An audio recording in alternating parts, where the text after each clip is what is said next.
लगभग 500 वर्षों के संघर्ष के बाद वो पावन घड़ी आई जिसकी प्रतीक्षा पीढ़ियों ने की थी। अयोध्या में बने भव्य श्री राम मंदिर के शिखर पर भगवा ध्वज लहराया गया। पीएम मोदी और आरएसएस प्रमुख डॉक्टर मोहन भागवत जी ने शुभ मुहूर्त में 22 फीट लंबे, 11 फीट चौड़े और लगभग 3 किलो वजन की धर्म ध्वजा फहराई। इस तरह भव्य राम मंदिर के निर्माण की पूर्णता की औपचारिक घोषणा हुई। लेकिन क्या आप जानते हैं कि राम मंदिर के सूत्र त्रेता युग तक जाते हैं? कहा जाता है कि जब भगवान श्री राम ने निर्माण लिया तो राजा कुश ने अयोध्या में सबसे पहला राम मंदिर बनवाया। सदियों बाद भी ये मंदिर विद्यमान रहा। 14वीं शताब्दी इब्राहिम लोधी के शासनकाल तक इसके प्रमाण मिलते हैं। 1526 में पानीपत के युद्ध में लोधी की मृत्यु और बाबर का आगमन भारतीय इतिहास का मोड़ बना। 1527-28 में बाबर के आदेश पर मीर बाकी अयोध्या पहुंचा।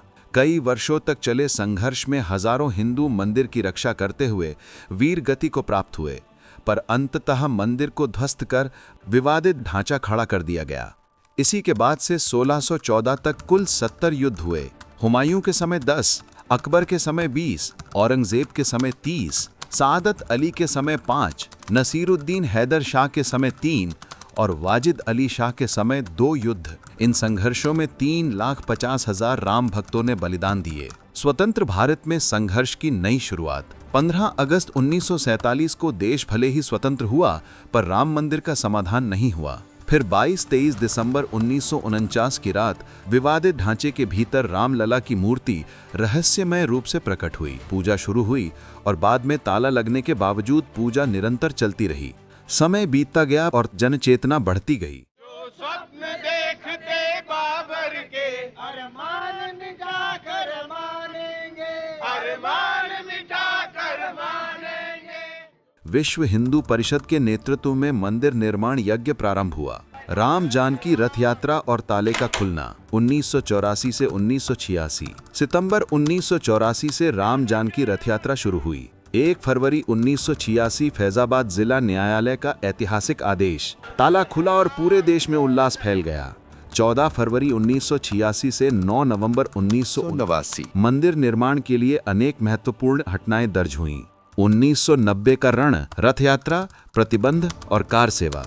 सितंबर 1990 को लाल कृष्ण आडवाणी ने सोमनाथ से अयोध्या तक रथ यात्रा शुरू की। भीड़, आस्था और उत्साह का ये अद्भुत दृश्य था। स्वयं आडवाणी कहते हैं, मुझे जल्दी ही अनुभव हुआ कि अनेक लोगों के लिए इस अभियान की दृष्टि से मैं इतना महत्वपूर्ण नहीं था और मेरे द्वारा इसका नेतृत्व करना मात्र एक संयोग था। मैं तो केवल एक सारथी था। इस यात्रा का प्रमुख संदेशवाहक स्वयं रथ ही था और यह पूजा के योग्य इसलिए था क्योंकि ये राम मंदिर के निर्माण के पवित्र उद्देश्य की पूर्ति के लिए उनके जन्मस्थान अयोध्या जा रहा था। 24 अक्टूबर 1990 मुलायम सिंह सरकार ने अयोध्या में अघोषित कर्फ्यू लगा दिया। जन्मभूमि मंदिर समर्थक नेताओं और कार्यकर्ताओं की गिरफ्तारी होने लगी।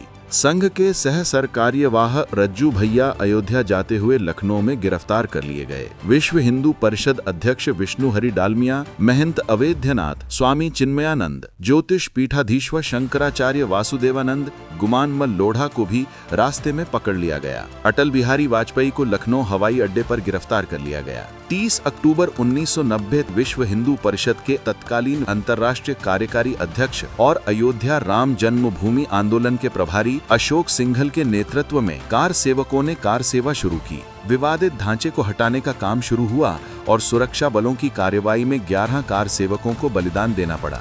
2 नवंबर 1990 दोबारा कार सेवा शुरू हुई। प्रशासन ने निहत्थे कार सेवकों पर गोली चलाने का आदेश दिया, जिसमें 40 से ज्यादा कार सेवक घायल हुए। 1991 से 92 अधिग्रहण, वार्ताएं और रोक। 23 दिसंबर 1991 से अक्टूबर 1992 तक भूमि अधिग्रहण, कोर्ट में चुनौतियां, निर्माण की रोक, राम दीवार का निर्माण, भूमि समतलीकरण, पुरातत्व विश्लेषण। एक के बाद एक घटनाएं घटती रहीं। 23 जुलाई 1992 को सुप्रीम कोर्ट ने निर्माण पर रोक लगा दी। 6 दिसंबर 1992 संघर्ष का निर्णायक क्षण। हजारों कार सेवक अयोध्या पहुंचे और विवादित ढांचा ढा दिया गया। घटना स्थल पर उपस्थित लोगों ने इसे वानर सेना जैसी अदम्य ऊर्जा का दृश्य बताया। उसी रात साधु संतों और कार सेवकों ने रामलला की मूर्तियों की प्राण प्रतिष्ठा कर दी और अस्थायी गर्भगृह बनाया।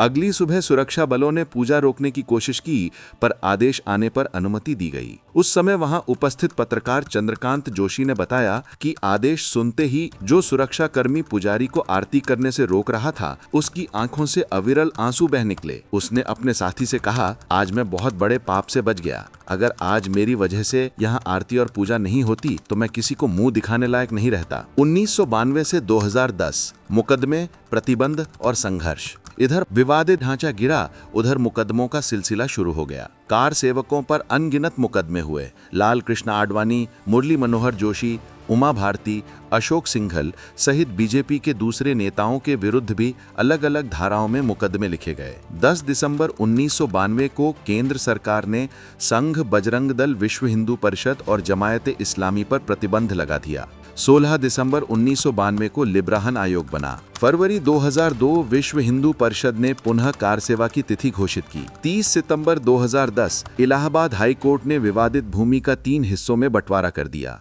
2011 से 2019 सत्य की विजय। 2011 में मामला सर्वोच्च न्यायालय पहुंचा। 9 नवंबर 2019 को ऐतिहासिक निर्णय आया। ASI के आधार पर कहा गया कि साइट के नीचे गैर इस्लामिक संरचना थी और विवादित भूमि पर अधिकार रामलला का है। साथ ही 3 महीने में ट्रस्ट गठन का आदेश दिया गया। संकल्प पूरा हुआ, संघर्ष का फल मिला। किंतु इस उपलब्धि को सहज स्वरूप में ग्रहण करने की सीख देते हुए जूना अखाड़े के आचार्य महामंडलेश्वर स्वामी अवधेशानंद गिरी ने राम भक्तों से कहा, राम वे हैं जिनको दंभ कभी स्पर्श ही नहीं कर सकता, इसलिए विजय का श्रेय अपने आराध्य और गुरु के चरणों में समर्पित करिए।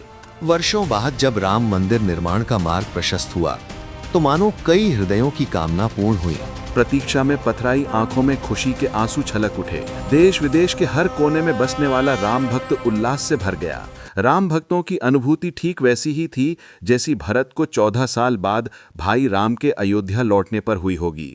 2020 से 2025 भूमि पूजन और पूर्णता। 5 फरवरी 2020 श्री राम जन्मभूमि तीर्थ क्षेत्र न्यास का गठन, न्यासियों का चयन। 19 फरवरी 2020 महंत नृत्य गोपाल दास अध्यक्ष, चंपत राय महामंत्री। 5 अगस्त 2020 PM मोदी और RSS प्रमुख डॉक्टर मोहन भागवत जी ने UP CM योगी आदित्यनाथ के साथ मंदिर का भूमि पूजन किया। 22 जनवरी 2024 भगवान राम टेंट से निकलकर अपने भव्य मंदिर में विराजमान हुए। 5 जून 2025 राम दरबार की प्राण प्रतिष्ठा संपन्न हुई और 2025 की विवाह पंचमी के दिन ध्वजारोहण समारोह की संपन्नता के साथ ही श्री राम मंदिर का भव्य स्वरूप पूर्ण हुआ।